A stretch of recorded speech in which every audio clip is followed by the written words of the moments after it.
Hello everyone, thanks for checking out my video. Microsoft, Google and Meta reported better than expected earnings last week, which spurred a rally in the tech stocks. At the same time, troubled First Republic Bank saw their stock fell more than 40% on Friday and set to enter FDIC receivership as this video was recorded. It seems like the fear of a banking crisis is back again. Such mixed news is leaving investors confused again.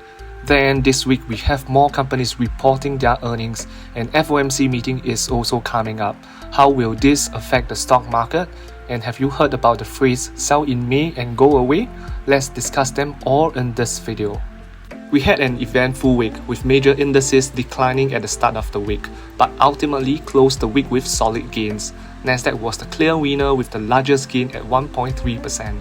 This is very much likely due to the better than expected earnings results from some of the big tech firms such as Microsoft, Google and Meta.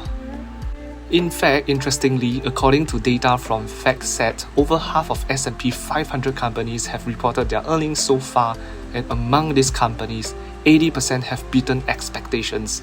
This is probably the reason why the bears are unable to push the market down. While all this good news of earnings beats are going on, First Republic Bank had kind of revived the fear of a banking crisis again. As this video was recorded, it has been reported that the bank is likely headed for receivership under the US FDIC. Okay, a quick background on this. First Republic Bank was already in trouble during March's so-called banking crisis, but major US banks such as JP Chase, Bank of America, etc. came together to help the bank out. However, it is evident that the recovery was short-lived as the bank reported just $104.5 billion in deposits during the first quarter, a decline of 41% from the same period last year, and fell short of analysts' expectations of $136.7 billion in deposits. So, just last week alone, the stock fell by more than 75%. Long story short, we could expect a similar Credit Suisse and UBS deal as the banking giants including JP Chase are looking to buy First Republic Bank. At this moment, it seems like the bank deposits will be protected, but its stock investors might end up with nothing. Moving ahead, while the market and banking industry awaits the outcome of First Republic Bank's fate, there are still many things going on. This week will be yet another busy week of earnings with notable names such as Apple, AMD, Starbucks, Shopify, and Uber reporting their quarterly results. Some of these stocks, especially when combined, could move the stock market quite significantly. Talking about moving the stock market, the one event that can definitely do that would be none other than the FOMC meeting that is scheduled for 2nd and 3rd May, where the Federal Reserve will decide on the next rate hike. Just to share, the PCE data that was released last week shows that inflation is cooling but still hot and sticky. With this, it is widely expected that the central bank will announce another 25 basis point rate hike on Wednesday, 3rd May. Many are expecting this to be the last rate hike, but at the moment, there seems to be some chatter saying that we could have another one in June. I am not sure if the market has priced that in. If it hasn't, and if Jerome Powell gives a hawkish speech or gives hint that we may have more rate hikes, the market could react badly. But I would like to emphasize that this is just my wild guess, because nobody truly knows what has been priced in and what has not. Alright, moving over to the technical analysis section. We have solid candles last week. Basically, 2 big fat red candles followed by 2 green huge candles. With this, we went back to where we were 2 weeks ago, which is about 415 range, and to me, this is sideways movement again. Come this week, if the largest US company Apple gives us some positive earnings report and Jerome Powell doesn't spook the market, SPY could potentially move out of this range. For it to be bullish, it has to break above this 416 to 417 range. When that happens, we will have a chance of filling that tiny gap between 419 and 420. And then, as I have repeated a few times, if we can break above August 2022's high of about 426, then the trend is very bullish. In fact, that will bring us out of this bear market as that price point is more than 20% higher than October 2022's low, which is around 345. To add on, MACD seems to want to curl up, and when it starts curling up, I think the chance of hitting 420 is quite high. On the other hand, if Apple throws in the stinker, Powell gives a new hawkish speech, or the banking crisis gets real bad, the downside target for bears would be around 399 to 401. This area should form a decent support with the 50 moving average and 23.6 Fibonacci retracement level sitting around here. And oh, don't forget there is a tiny gap at around 401. If this 399 to 401 area does not hold, we will be quite certain to fill the big gap between 396 and 398. Personally, I think we can expect a bit of bounce here as this is where the Ichimoku cloud is as well. The trend will only turn bearish if we head towards the major support, aka the dynamic 200 moving average, which currently sits at 392. Again, to be honest, it will take a lot of effort for bears to even go close to the 200 moving average, unless something major in the system or economy cracks. Otherwise, I think most of the so-called doom and gloom stuff have been more or less priced into the market. Okay, let's now switch over to Apple, who is reporting its earnings one day after Federal Reserve makes their decision on the latest rate hike. It's gonna be a volatile midweek, so what do we look out for in Apple? Let's say Apple disappoints us, gives us some real poor earnings or guidance, bear's target will be to bring it back to below 166.8. If the weakness continues, we can expect Apple to fill the gap at 158 to 159, and support should come in at around 156 to 157, as that is where the 50 moving average and the 23.6 Fibonacci retracement level are, which should be able to get some bounce here. But if it does not bounce, then Apple could be dangerous as we are looking at 150 again, where the next Fibonacci level is, as well as where the 200 moving average sits. To add on, I know there is a gap at 146 to 147, but I don't see a high probability for us to fill this gap in the next 2 weeks. Well, of course, I could be wrong, happily wrong, as I will want to sweep up some shares at this price point. On the upside, Apple would want to stay above this downtrend line after its earnings report. If it can do that, it is very bullish because this downtrend line actually stretches all the way to December 2021. To break above this is actually a sign and confirmation of trend reversal. When that happens, filling that tiny gap at 170 is almost inevitable, and we will likely head towards August 2022's high, which is around 176.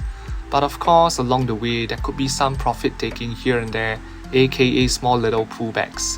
So long as Apple stays above this trend line or above 167, the bullish trend is still intact. Finally, similar to SPY, watch out for a potential bullish MACD cross towards the upside this coming week. It may or may not happen, so watch it carefully. The earnings will likely be the catalyst to determine if Apple's bullish momentum can continue. Moving over to Tesla, since Tesla gapped down after its earnings day, bulls seem to be keeping it at around 150s to 160s range. As you can see from the chart, we went as low as 152, and at one point it seemed almost certain to fill that gap that stretches to 146.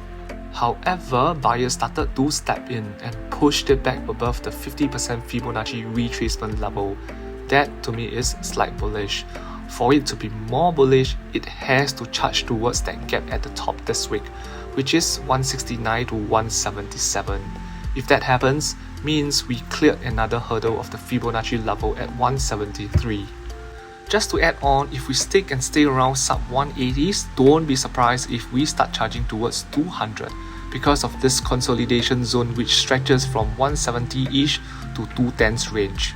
Dynamic resistance levels along the way are the 50 and 200 moving averages at 186 and 210 respectively. Okay, a quick one on this, less than 20 seconds. Once again, this channel needs your support. If you appreciate what I have been sharing for free and would like to help out this channel, do consider supporting the channel via one of the following options. It's either as simple as tapping on the like and subscribe buttons, or sign up for a Weibo account using my referral link, or buy me a cup of coffee via the coffee link in the description box and comment section below. Alright, on the downside, if bears wants to take over control, it has to do it quick and start filling the gap that ranges from 146 to 152. 146 should be a strong support as that is the end of the gap, as well as where the 61.8 Fibonacci level sits, so we can expect some rebound here. But if bears breach this level, which means Tesla does not bounce from 146, then I personally think the floodgate will open. we could potentially head towards the 120s range and start filling those gaps at the bottom, or at least the first two. At this area, I would say support is around 125 to 128 area. Let's now move over to Google. Google has been trading within the range of these two Fibonacci levels since early April, which is between 103 to 109. Hence, if bulls or bears want to gain momentum, they have to break out of this area. On the upside, watch out for 108 to 109 area as Google seems to have difficulty breaking above it. Once this is broken, the upside potential is quite a fair bit. It could potentially grind up to 120, which is the top end of this consolidation zone. On the downside, watch out for 103 to 105. This seems to be the area where buyers are stepping in. If this area gets breached, we can expect a strong support at the 38.2 Fibonacci retracement level, as this is also where the 250 moving averages are, at around 99 to 100. To add on, 100 is also a so-called psychological level for investors. So that's like 4 support levels at 99 to 100 area. This also means that if this area gets breached, then Google is weak and more downside can be expected. Lastly, something potentially good for the bears is that this particular candle we had last Friday is called a hanging man candlestick. This is a bearish candlestick pattern that is suggesting that the market may reverse soon as bears are stepping in to try to push the price down, though bulls managed to bring it back up before the market closed. But you get it, bears are knocking on the door for Google. That being said, please don't rely on just one indicator to make your trade or investment. Combine it with other indicators if you can. Okay, now let's move on to the option trades section. This week I have 3 option trades to share. One contract that has expired, one contract that I have just opened, and one contract that has been going on. Firstly, let's talk about the one that has expired. It was a Tesla put contract that I sold on 23rd March with a strike price of $150. That was the period where Tesla was holding up pretty well by floating above the Ichimoku cloud and the Fibonacci retracement level of 190. Since I sold the contract, Tesla traded sideways for about 9 trading days, which is about 2 weeks, and then it traded sideways again for another 9 trading days. By this time decay has already set in and my contract is getting lesser in value day by day, which is good for option seller like me. To add on, I chose 150 strike price is because it's near the gap fill area and the 61.8 Fibonacci level, which is 146. I think I have also shared in my previous video that ideally, I would want to pick a strike price lower than 146. That will be better in my view. But at that point, I assessed that the risk-reward ratio for 150 strike price was not too bad for me, and therefore I entered the trade. Okay, now moving on to the second trade that I want to cover is this one that I shared in my last video, where I sold a covered call contract for Google. Once again, I am not showing the premium just yet, in case viewers follow my trades blindly. That's not my intention. I may show it closer to the expiration date. Anyway, Google is still floating around this 103 to 107 range and can't seem to break above 108 and 109, which I have been talking about. The trade is currently sitting on a small profit at 15%. For this trade, I just wanted to caution the risk. 108 and 109 present a strong resistance, so it has high probability of keeping Google below that. But, here's the but. If Google manages to break above these two levels and start closing above 110, then it could really fly further with little resistance. This will then mean that my 110 strike price will be breached and my 100 Google shares could be caught away anytime. Again, I shared this in my last video and I also covered my backup plan, so please refer to my last video with the link up at the top. Finally, last week I opened a new Tesla trade. I mean, I had to, right? Tesla is my favorite stock to trade options. Anyway, I sold a Tesla put contract with $130 strike price expiring on 26 May. I decided to sell this contract because the RSI was in the very oversold territory and the rebound is likely. Also, Tesla though broke below the support of 159, it seems that bulls are stepping in to push it back up, or at least stay within this range. And finally, I also opted for a much lower strike price, a price that is way lower than the support level of 146, to give myself more margin of safety. Anyway, this contract was sold last Wednesday, and guess what? By Friday, just 2 days after I opened the contract, the trade is sitting on 68% profit already. Okay, so here's when different trading style will come into place. Some traders will quickly take profit and reopen the new position, while some may want to wait it out. I belong to the latter, because my option strategy or aim has always been to let my contract expires. And as a result, when I do my technical analysis and choose the strike price, I will have this in mind, which is to let the contract expire worthless. With that being said, I have taken profit early before on a few rare occasions too, one of which was I think a 75% profit within 1 day of opening that trade, and at that point I thought it was too good to ignore. Anyway, I'm sharing all this is because I hope viewers can identify their own strategy. For instance, do you choose a closer strike price and when the contract hit X percentage profit, you quickly close the contract? Or are you someone like me who use TA to find a quote-unquote safe strike price with a high probability that the contract will expire worthless? Also, are you a flexible and nimble enough person to take profit off the table when necessary?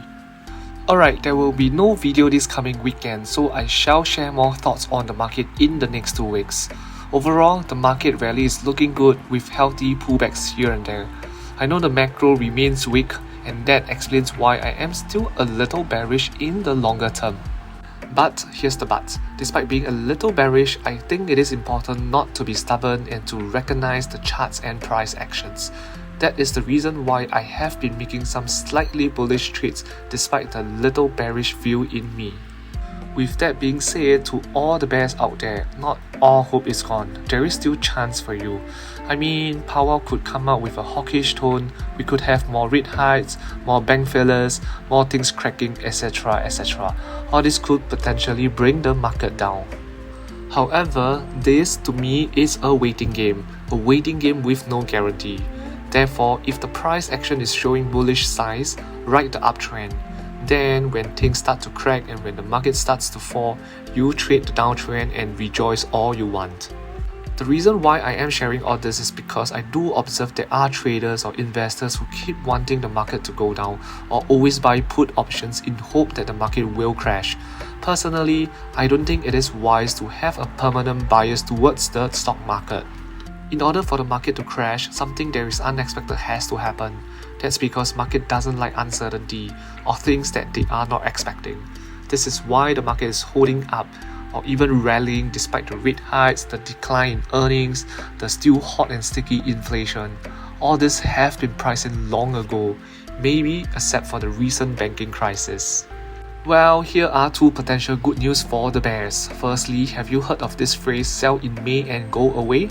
Basically, historically, the stock market put up a weaker performance from May to October compared with the other half of the year. So let's see what's gonna happen as we enter the month of May. Secondly, in my view, some of the tech stocks such as Nvidia, Meta, Microsoft have gone on a parabolic move since the start of the year. So technically speaking, we should expect some significant pullbacks. But will it be significant enough to create a new low? I don't know, and I wish I know. But honestly, I think the probability of a new low is low. Combining these 2 news with the weak macro, as shared many times, personally I still feel that the market is still under some form of pressure. We need some of the mega cap stocks and indices to break 2023's high and August 2022's high, then I will be quite convinced that the bear market is behind us. Otherwise, the little bear is still residing in me. And some may say if I wait for that to happen, it could be too late as the bull trend could have departed. All I can say is I have been picking up shares since last year. In fact, I was quite aggressive towards the end of last year. As such, I have managed to lower and average down a lot of my stock prices and is positioned to ride the new bull trend if it's coming this year. And I hope you have been doing that too. With that, I have come to the end of my video and I will see you in 2 weeks time. Please help me grow this channel by tapping on the like and subscribe buttons, okay? Thank you.